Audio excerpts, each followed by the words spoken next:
ପିଲାମାନେ ଆଜି ଆମେ ଅଷ୍ଟମ ଶ୍ରେଣୀ ଜ୍ୟାମିତିର ପ୍ରଥମ ବିଷୟ ଜ୍ୟାମିତିର ମୌଳିକ ଧାରଣା ପାଠର କୋଣ ବିଷୟଟିକୁ ଆଲୋଚନା କରିବା। ପିଲାମାନେ କୋଣ ମାନେ କ'ଣ? ଆମେ ପଞ୍ଚମ ଶ୍ରେଣୀରୁ ପଢ଼ି ପଢ଼ି ଆସୁଛୁ କୋଣ ବିଭିନ୍ନ ପ୍ରକାର କୋଣ ମାନେ କ'ଣ ବା କୋଣ ଗଠନ କିପରି ହୁଏ, କୋଣ ପିଲାମାନେ କିପରି ଗଠିତ ହୁଏ। ଯଦି ଦୁଇଟି ଏକ ଆଦ୍ୟବିନ୍ଦୁ ବିଶିଷ୍ଟ ରଶ୍ମି, ଗୋଟିଏ ଆଦ୍ୟବିନ୍ଦୁ ବିଶିଷ୍ଟ ଦୁଇଟି ରଶ୍ମି, ଇଏ ହେଉଛି ଗୋଟିଏ ରଶ୍ମି ଏବଂ ଇଏ ହେଉଛି ଗୋଟିଏ ରଶ୍ମି, ଗୋଟିଏ ଆଦ୍ୟବିନ୍ଦୁ ବିଶିଷ୍ଟ ଦୁଇଟି ରଶ୍ମିର ସଂଯୋଗରେ କୋଣ ସୃଷ୍ଟି ହୁଏ ବୋଲି ଆମେ ସହଜରେ ବୁଝିପାରିବା। ତ ପିଲାମାନେ କୋଣ କିପରି ସୃଷ୍ଟି ହୁଏ? ଏଠାରେ ଓ ଏ ଏବଂ ଓ ବି ହେଉଛି ଗୋଟିଏ ଆଦ୍ୟବିନ୍ଦୁ ବିଶିଷ୍ଟ ଦୁଇଟି ରଶ୍ମି। ତ ଦୁଇଟି ରଶ୍ମିର ନାମ କ'ଣ ହେଇଯିବ ପିଲାମାନେ? ଏଠାରେ ଗୋଟେ ରଶ୍ମି ହେଉଛି ଓ ଏ ଏବଂ ଓ ବି। ଓ ଏ ଏବଂ ଓ ବି ହେଉଛି ଗୋଟିଏ ଆଦ୍ୟବିନ୍ଦୁ ବିଶିଷ୍ଟ ଦୁଇଟି ରଶ୍ମି। ଆଉ ସେମାନେ ଯେତେବେଳେ ମିଶିଯିବେ ତ କ'ଣ ସୃଷ୍ଟି କରନ୍ତି ପିଲାମାନେ? ସେମାନେ ସୃଷ୍ଟି କରନ୍ତି କୋଣକୁ ସୃଷ୍ଟି କରନ୍ତି। ସେମାନେ କ'ଣ ସୃଷ୍ଟି କରନ୍ତି? ଏଠାରେ କୋଣକୁ ସୃଷ୍ଟି କରନ୍ତି। ତ କୋଣର ଆମେ ସଂଜ୍ଞା କ'ଣ ଲେଖିଦେଇପାରିବା? କୋଣ କାହାକୁ କହିବା? ଏକ ଆଦ୍ୟବିନ୍ଦୁ ବିଶିଷ୍ଟ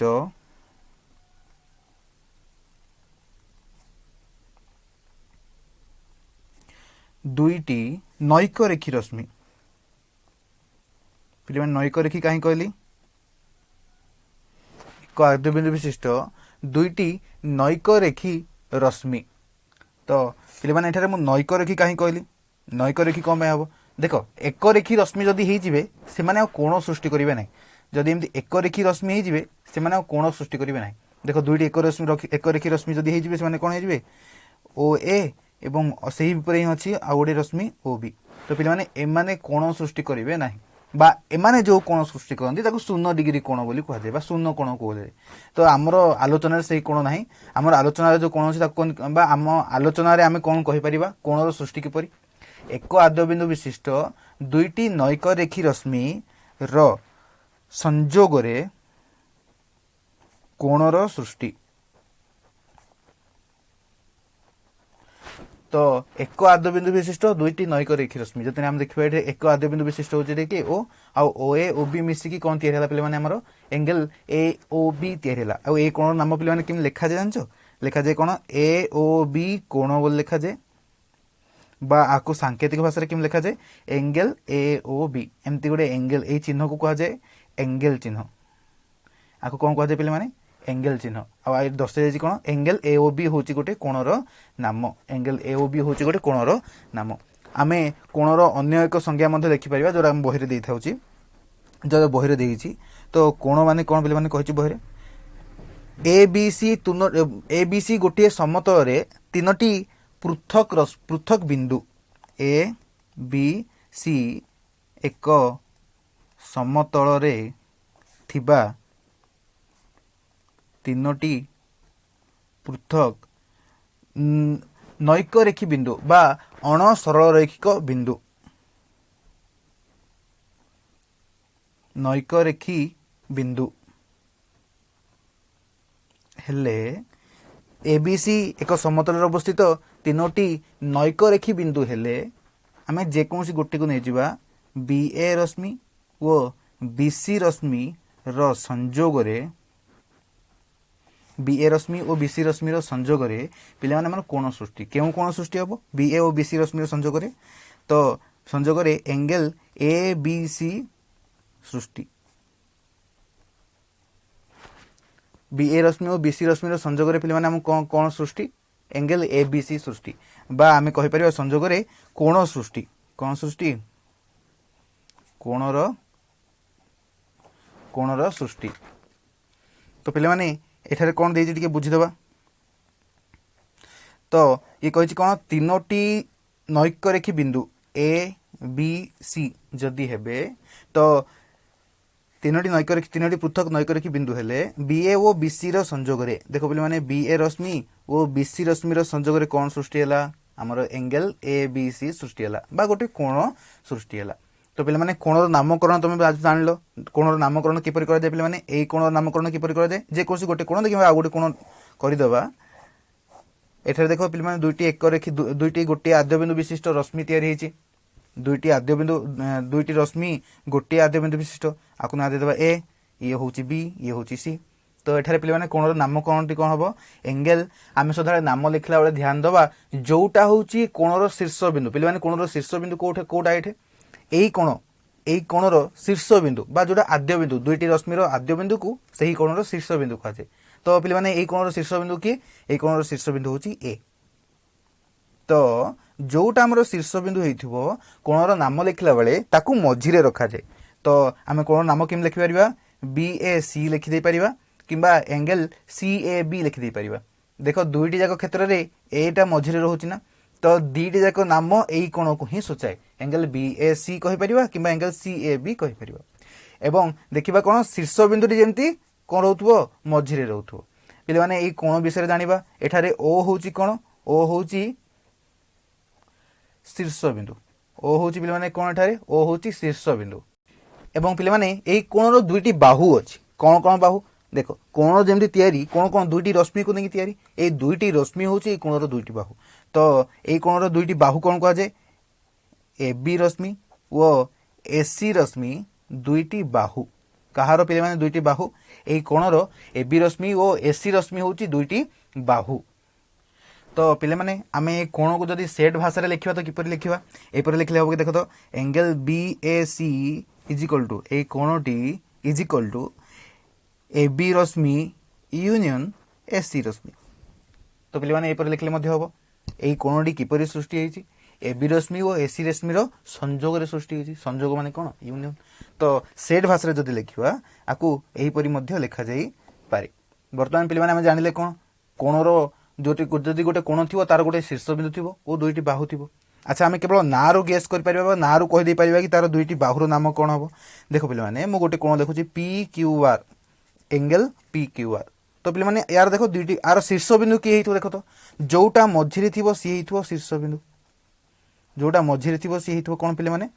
ତାର ଶୀର୍ଷବିନ୍ଦୁ। ତ ଏଙ୍ଗେଲ PQR ର ଶୀର୍ଷବିନ୍ଦୁ କିଏ ହେବ? ଏଙ୍ଗେଲ ଶୀର୍ଷବିନ୍ଦୁ କ୍ୟୁଟି ହେବ ଶୀର୍ଷବିନ୍ଦୁ। ଏବଂ ଦୁଇଟି ବାହୁ କ'ଣ ହେବ ପିଲାମାନେ? ଦେଖ ତ ଏଇଠାରେ କ୍ୟୁ ଶୀର୍ଷବିନ୍ଦୁରୁ ଗୋଟେ ରଶ୍ମି R ଆଡ଼େ ଯାଇଥିବ ଏବଂ ଗୋଟେ ରଶ୍ମି P ଆଡ଼େ ଯାଇଥିବ, ଠିକ ନା? ତ ଦୁଇଟା ବାହୁ କିଏ କିଏ ହେବ? ଗୋଟେ ହେବ QP ରଶ୍ମି ଓ ଅନ୍ୟ ବାହୁଟି କ'ଣ ହେବ?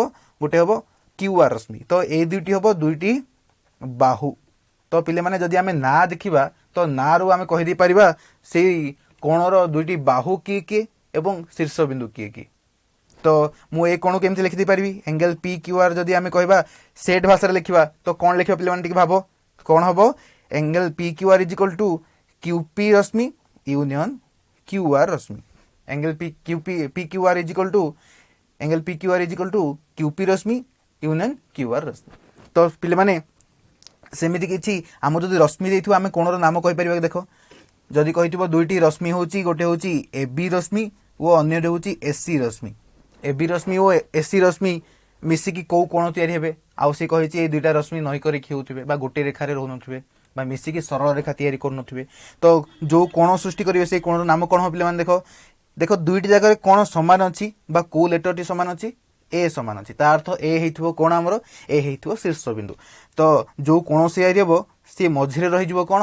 A। ତ ଦୁଇ ସାଇଡ୍ ଦୁଇଟା ନାଁ କ'ଣ ହେବ? ଗୋଟେ ପଟେ B ରହିବ ଗୋଟେ ପଟେ C ରହିବ। ତ ଯଦି ଆମେ ତାକୁ ଅଙ୍କନ କରିବାକୁ ଚେଷ୍ଟା କରିବା ଗୋଟେ ହେବ AB ରଶ୍ମି ଓ ଅନ୍ୟଟି ହେବ AC ରଶ୍ମି। ତ ନାଁଟା କ'ଣ ହେଇଯିବ ପିଲାମାନେ? କୋଣର BAC କିମ୍ବା CAB ଯେକୌଣସି ଗୋଟେ ଲେଖିଦେଇପାରିବା।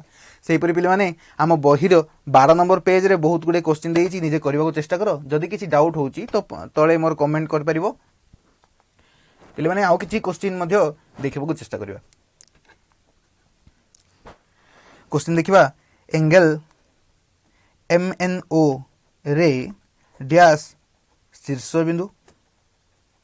ତ ଏଠାରେ ଶୀର୍ଷବିନ୍ଦୁ କିଏ ଏବଂ ବାହୁଦ୍ୱୟ କ'ଣ? ବାହୁଦ୍ୱୟ ଡ୍ୟାସ୍ ଓ ଡ୍ୟାସ୍। ତ ପିଲାମାନେ ଏଠାରେ ଶୀର୍ଷବିନ୍ଦୁ କିଏ ହେବ? ଦେଖ ଶୀର୍ଷବିନ୍ଦୁ ଆମେ କେମିତି ଜାଣିବା? ଯୋଉଟା କ'ଣ ଅଛି ମଝିରେ ଅଛି କୋଣର। ତ ତିନିଟା ଅକ୍ଷର ଭିତରୁ ମଝିରେ କିଏ ଅଛି? N ଅଛି। ତ ଶୀର୍ଷବିନ୍ଦୁ କିଏ ହେଇଥିବ ପିଲାମାନେ? N ହେଇଥିବ କୋଣର ଶୀର୍ଷବିନ୍ଦୁ। ଓ ବାହୁଦ୍ୱୟ କିଏ ହେଇଥିବ? ଗୋଟେ ହେଇଥିବ N ରୁ M କୁ, ଗୋଟେ ହେଇଥିବ N ରୁ O କୁ। ତ ଗୋଟେ ହେବ NM ରଶ୍ମି ଏବଂ ଅନ୍ୟଟି ହେବ NO ରଶ୍ମି। NO ରଶ୍ମି ଆଉ ଗୋଟେ ହେବ NM ରଶ୍ମି। এই দুইটি রশ্মি হব কোণ আমার এই কোণর দুইটি বাহু ও N হব শীর্ষবিন্দু। পিলামানে দেখিবা যদি দুইটি রশ্মি আমକୁ যদি ଦେଇଛି, মনে কর দুইটি রশ্মি ଦେଇଛି, ଗୋଟେ ଦେଇଛି AB রশ্মি ও ଅନ୍ୟଟି ଦେଇଛି AC রশ্মি। ଆଉ দুইটি ଯାକ ରଶ୍ମି কোণ ପିଲାମାନେ ଏକ ରେଖୀ। दुईटी जा रश्मि कौन पे एक रेखी। एक रेखी अर्थ कौन गोटे दिगरे जाइए मानक आम देखा गोटे दिगरे जाइए दुईटी जा रश्मि हूँ गोटे दिगरे जाइए ए हूँ से आद्य बिंदु। तो पे आम कोणटा किपर होपरी हो ए बी एवं पुणी जदि एसी जाइए देख ए बी जो पटे जाइए एसी सेपटे जाइए आम से देखा तो एसी भी कौन हम ए दिगरे हो। तो पे एठारे गोटे प्रकार कोण सृष्टि हुए यही कोण को कहुए कौन शून कोण कहुए कौन कहुए पे शून कोण बोली कहुए।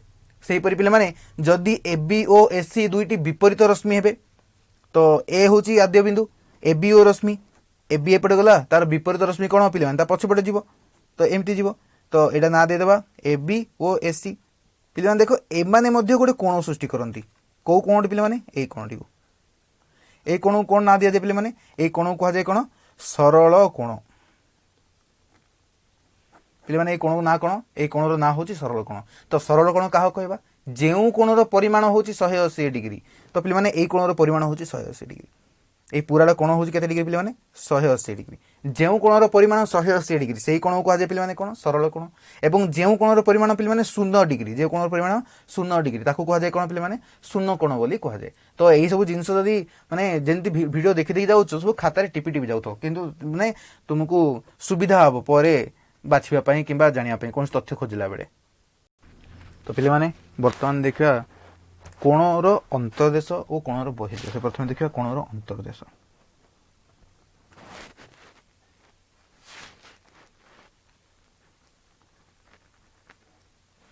कौन देखा आम बर्तमान देखा कोणर अंतर्देश कोणर अंतर्देश। तो पे कोणर अंतर्देश कौन प्रथम देखा कोण कोण गोटे सृष्टि करवा।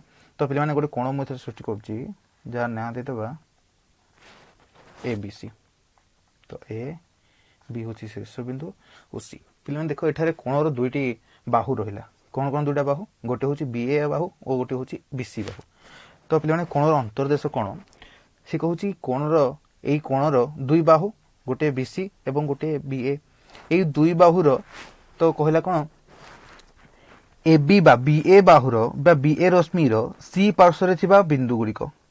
तो पे कौ बिंदु गुड़िक बी ए रश्मिर सी पार्श्व रोचंती यही बिंदु गुड़िक जोड़ा मुझे एरो मार्क दर्शाऊँ सेकानी जी बिंदु रही यही दिगरे जो बिंदु रही से सब कौटे रोचंती बी ए रो सी पार्श्व आम सरल रेखार पार्श्व आगुरी जाने गोटे सरल रेखार सी सी बिंदु जो अच्छी से जो बिंदु मान रही समस्त को सी पार्श्व कहुए।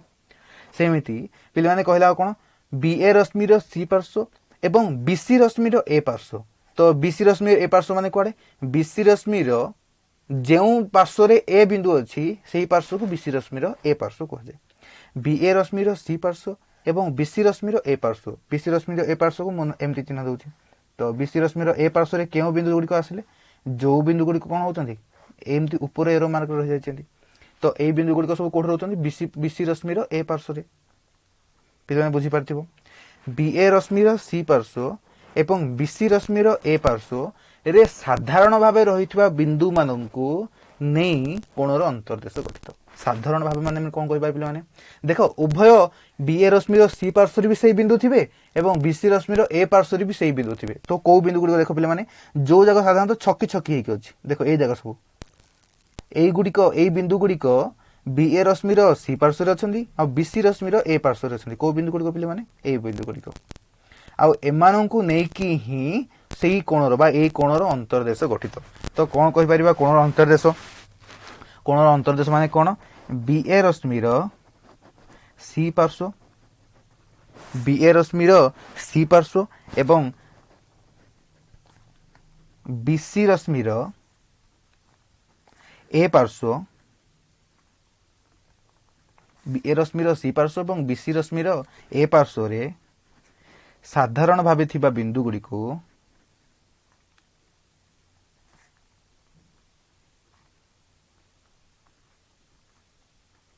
साधारण भाव थिबा बिंदु गुड़ी को नहीं कौन सृष्टि पे माने एबीसी रो अंतर्देश सृष्टि नहीं एंगल एबीसी रो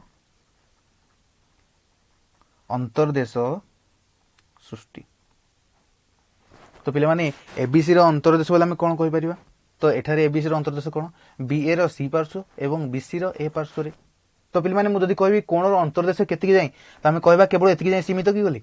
तो कोणर अंतर्देश पे माने कौन हेतिबो एठा जदि एटा गोटे कोण हेइथिबो तो कोणर अंतर्देश कोण पिले माने एई दिगरे लंबी थिबो रश्मि दिटा तो अंतर्देश पिले माने एमति हेइथिबो एई जाक सब कहवा जाय कोणर अंतर्देश तो कोणर अंतर्देश कोण थिबो गोटे दिगरे एमति लंबी थिबो बा से दुईटी बाहुर मध्यवर्ती जो अंश गुलिक आसीबो ताको कोणर अंतर्देश कहबा तो पिले माने एई भितर तो असंख्य बिंदु थिबे एई बिंदु गुडी को कोन कहवा जाय पिले माने गोटे गोटे बिंदु को कहवा जाय अंतस्थ बिंदु गोटे गोटे बिंदु को कोन कहवा जाय पिले माने अंतस्थ बिंदु बोली कहवा जाय तो गोटे गोटे बिंदु कौन कह पिले माने तो पिले माने एठारे जे कोनसी बिंदु गोटे बिंदु पी हो तो पी को कौन कह पिले माने सही कोणर अंतस्थ बिंदु बोली कह कोणर कौन कह पिले माने अंतस्थ बिंदु माने अंतस्थ बिंदु बोली कह आउ एही बळी अंतस्थ बिंदु को नै कोन गठित पिले माने कोणर अंतर्देश गठित एही बळी अंतस्थ बिंदु मान को नै कोणर अंतर्देश पिले माने गठित अच्छा आमे जदी कहबा गोटे कोण पिले माने देखो एठारे एई कोणटी पूरा समतल को पिले माने तीन भाग रे भाग करूची एई कोणटी पूरा समतल को तीन भाग भाग करूची कोन कोन पिले माने देखो भितरे जति कि छक छक होइक अछि बा जो क्रॉस क्रॉस होइक अछि एईटा होची गोटिए पार्ट दुई नंबर पार्ट कोन पिले माने एई कोणटा निजे ए कोण ऊपर देखो बहुत गुडे बिंदु थिबे कोण ऊपर कोण माने कोन जति जे गार पड़छि सेति कि कोण तो एई कोण ऊपर पिले माने बहुत गुडे बिंदु थिबे सेही बिंदु गुडी को नै कि दुई नंबर पार्ट गठित एवं तीन नंबर पार्ट कोन पिले माने बाहरटा तो एई भितरे जो बिंदु रहिले ताकू आमे कहबा कोन अंतस्थ बिंदु सेमति बाहरे जो बिंदु रहिले से मानु कहबा कोन बहिस्थ बिंदु तो बहिस्थ बिंदु माने कोन कहबा पिले माने बहिस्थ बिंदु जो बिंदु गुडिक बा जेउ बिंदु गुडिक कोणर अंतर्देश रे किंबा कोणर अंतर्देश रे किंबा कोण उपरे नथिबे तो पिले माने एटा गोटे जदी कोण हबो ए बी सी जदी गोटे कोण हबो तो केउ बिंदु गुडिक तार अंतर्देश किंबा कोण उपरे नथिबे तो एई बिंदु गुडिक पिले माने एई सब बिंदु गुडिकु बहिस्थ बिंदु कहा जाय नथिबे से बिंदु गुडिकु बहिस्थ बिंदु बोली कहा जाए कौन पिले माने कहा जाए से बिंदु गुडी को बहिस्थ बिंदु कहा जाए एवं एई भली बहिस्थ बिंदु मानकर संजोग रे जोड़ा तयारी बा बहुत गुडे बहिस्थ बिंदु को नेकी जोड़ा सृष्टि हुए ताकू कहा जाए बहिर्देश तो पिले माने हम कोन देखले बहिस्थ बिंदु मान को नै जो क्षेत्रटी गठित ताकू बहिस्थ बहिर्देश बोली कहबा तो एई गुडी को सब होचोंदी बहिस्थ बिंदु आ एमान नै कोडा गठित पिले माने एई जा गठित तो ताकू कहबा कोन बहिर्देश तो कोणर बहिर्देश कोन पिले माने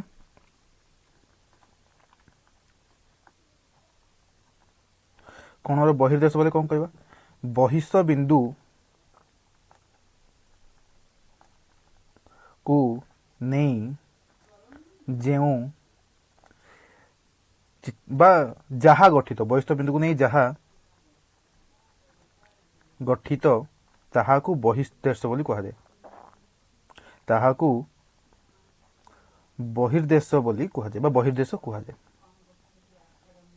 तो बहिर्देश बोले आमे कोन कहि परिबा बहिस्थ बिंदु मानकर समाहार को मध्य बहिर्देश कहा जाए बहिर्देश माने कोन बहिस्थ बिंदु मानकर समाहार को मध्य बहिर्देश बोली कहा जाए पिले माने तो पिले माने आमे कोन कोन जानले कोण माने कोन दुईटी रश्मि को नै कोण गठित एवं ता उपरिस्थ बिंदु गुडी को कोण उपरिस्थ बिंदु बोली कहा जाए और सेमान को नै कोण गठित एवं जानले किछि बिंदु अछने जो माने कोन करंती दुईटी रश्मिर कोन साधारण भाव रहंती बीए रश्मि बीसी रश्मिर ए पार्श्व एवं बीए रश्मिर सी पार्श्व रहंती सेमान को नै गठित कोन कोणर अंतर्देश बा सेही बिंदु गुडी को कोणर अंतस्थ बिंदु कहा जाए एवं कोणर अंतस्थ बिंदु कोण उपरिस्थ बिंदु छाड़ी देला परे जो बिंदु रहिले सेमान को कहा जाए कोणर बहिस्थ बिंदु आ सेही बहिस्थ बिंदुर समाहार रे कोण गठित पिले माने बहिस्थ बिंदुर समाहार रे कोणर बहिर्देश गठित बोली आमे जानिले तो पिले माने आमे कोन कहि परिबा गोटे कोण गोटे समतल केते बार भाग करे गोटे समतल को तीन भाग रे भाग करे गोटे होची कोन पिले माने अंतर्देश दुई नंबर होची कोन पिले माने बहिर्देश एवं तीन नंबर होची कोन पिले माने कोण बा कोणर उपरिस्थ कोण बोली आमे कहि परिबा तीन नंबर होची कोण कोण पिले माने एई तीनोटी जाक सेट बा एई तीनोटी जाक अंश परस्पर अणछेदी परस्पर कोन पिले माने अणछेदी ଅଣଛେଦୀର ଅର୍ଥ କଣ କହିଲେ? ତ ଏଇ ତିନୋଟି ଯାକର କୌଣସି ସାଧାରଣ ବିନ୍ଦୁ ନାହାନ୍ତି, ମାନେ ଯୋଉଟା ଅନ୍ତର୍ଦେଶରେ ରହୁଛି ସେଇଟା ବାହାରେ ରହିବନି, বা ଅନ୍ତର୍ଦେଶ ଓ ବହିର୍ଦେଶରେ କୌଣସି ଗୋଟିଏ ବିନ୍ଦୁ ରହିପାରିବନି, ଅନ୍ତର୍ଦେଶ ଓ କୋଣ ଉପରେ କୌଣସି ଗୋଟିଏ ବିନ୍ଦୁ ରହିପାରିବନି, କିମ୍ବା କୋଣ ଉପରେ କିମ୍ବା ବାହାରେ ଗୋଟିଏ ବିନ୍ଦୁ ରହିପାରିବନି। ଏହି ତିନୋଟି ଯାକ ପରସ୍ପର ଅଣଛେଦୀ। ଅଣଛେଦୀ ଆମେ ସେଟ୍ରେ ମଧ୍ୟ ଜାଣିଛୁ ଯେ କୌଣସି ସାଧାରଣ ବିନ୍ଦୁ ନଥିବେ ସେମାନଙ୍କୁ ଅଣଛେଦୀ କୁହାଯାଏ। ତ ଏଠାରେ ଅନ୍ତର୍ଦେଶ, କୋଣ ଏବଂ କୋଣର ଉପରିସ୍ଥ ବା କୋଣର ବହିର୍ଦେଶ ଏଇ ତିନୋଟି ହେଉଛନ୍ତି ତିନୋଟି ଅଣଛେଦୀ ସେଟ୍ ବା ତିନୋଟି ଅଣଛେଦୀ। ତ ପିଲାମାନେ ଆମେ ଆଗରୁ ଉତ୍ତଳ ସେଟ୍ ବିଷୟରେ ଜାଣିଛୁ। ଦେଖିବା ଏଇ ତିନୋଟି ଭିତରୁ କୋଉଟା ଉତ୍ତଳ ସେଟ୍ ହଉଛି, କୋଣର ଅନ୍ତର୍ଦେଶ ଉତ୍ତଳ ସେଟ୍ ନା କୋଣର ବହିର୍ଦେଶ ଉତ୍ତଳ ସେଟ୍ ନା କୋଣ ଗୋଟିଏ ଉତ୍ତଳ ସେଟ୍। ତ ପିଲାମାନେ ମୁଁ ଏଠାରେ ଗୋଟେ କୋଣ ଚିତ୍ର ଡ୍ର କରୁଛି, ନା ଦେଇଦେବା BAC ଆଉ ନା ହବ ଆର କଣ ABC କୋଣ, एंगल एबीसी रो पिले देख हम प्रथम देखा कोणटा गोटे उत्तल सेट कि कोण उपर मु दुईटी बिंदु नौची गोटे बिंदु एठे गोटे बिंदु एठे आउ से दुईटी को जोग करूची से दुईटी को जोग कले पिले कौन है दुईटी बिंदु ही कोण उपर रहिला जो दुटा प्रांत बिंदु से दुईटी बिंदु ही कोण उपर रहिला आउ सब जाक कोणर बाहर रहिला। तो आम उत्तल सेट मैंने कौन जानते गोटे सेट भितर दुईटा बिंदु नवा से जोग करवा जोग कला जो बिंदु गुड़ या सब जाक से सेट भितर रे से सेट को उत्तल सेट कह जाए। तो कोण उपर सब जाक बिंदु रहू ना से कोण गोटे उत्तल सेट नुह। तो प्रथम हम कौन कोण उत्तल सेट नुह कोण उत्तल सेट नुह। बर्तमान देखा दुई नंबर पिले कोणर अंतर्देश देख पिले कोणर अंतर्देश मु दुईटी बिंदु नौची आउ से दुईटी बिंदु को जोग करुच्ची पिले देख सब जाक जोग कर जो बिंदु गुड़िक आसला सब जाक से अंतर्देश ही रोचे ना। तो कोणर अंतर्देश गोटे उत्तल सेट कौन पिले कोणर अंतर्देश एक उत्तल सेट कोणर अंतर्देश पिले कौन हम गोटे उत्तल सेट हम पिले कोणर बहिर्देश उत्तल सेट हम कि देख तो मु गोटे बिंदु एठे नौची गोटे बिंदु एठे नौची जोग कले सब जाक बिंदु बा जोग जो रेखा या सब जाक बिंदु बहिर्देश ही रोचे। किंतु पिले मुझे गोटे बिंदु एठार नेबी गोटे बिंदु एठार नेबी दीटा बिंदु बहिर्देश नहीं जोग कले कौन हो पिले किछि बिंदु कौन होचंदी कोण उपरे रहउचंदी दीटा बिंदु कोण उपरे रहउचंदी आउ किछि बिंदु कोणर भितरे रहउचंदी एवं किछि बिंदु बाहर रहउचंदी।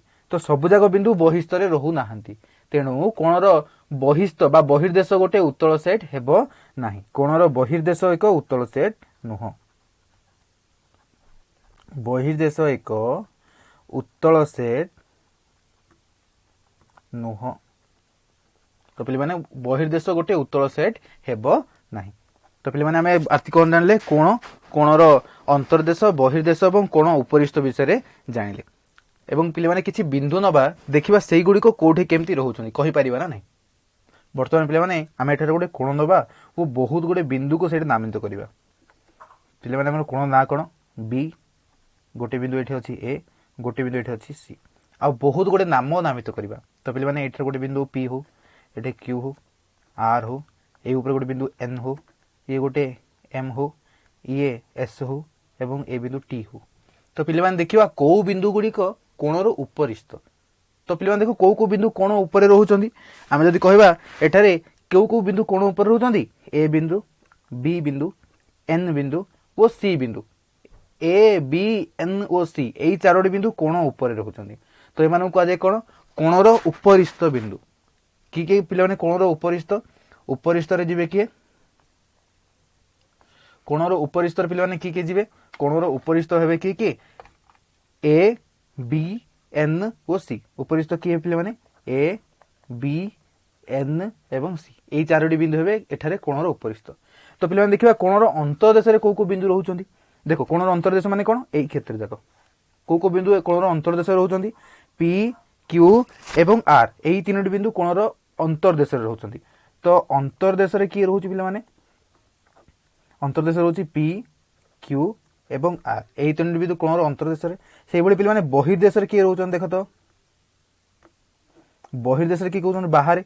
तो एम एस टी एई तीनोटी बिंदु बाहर रहउचंदी एम एस ओ टी एई तीनोटी बिंदु कोणर बहिस्थ बिंदु बा बहिर्देशस्थ बिंदु बा हाँ बहिस्थ बिंदु किंबा रहउचंदी कोठे बहिर्देश रे अवस्थान करंती। तो पिले माने एई भली गोटे चित्र देइची हमरो ବହିର 13 ନମ୍ବର ପେଜର ଚିତ୍ର 1.20 ରେ ସେଇ ଚିତ୍ରଟିକୁ କରିବାକୁ ପିଲାମାନେ ଚେଷ୍ଟା କରିବ। ହଉ, ଆଜି ଏତିକି ପଢିଥିବା। ଆମେ ପର କ୍ଲାସରେ କୋଣର ମାପ ବିଷୟରେ ଦେଖିବା।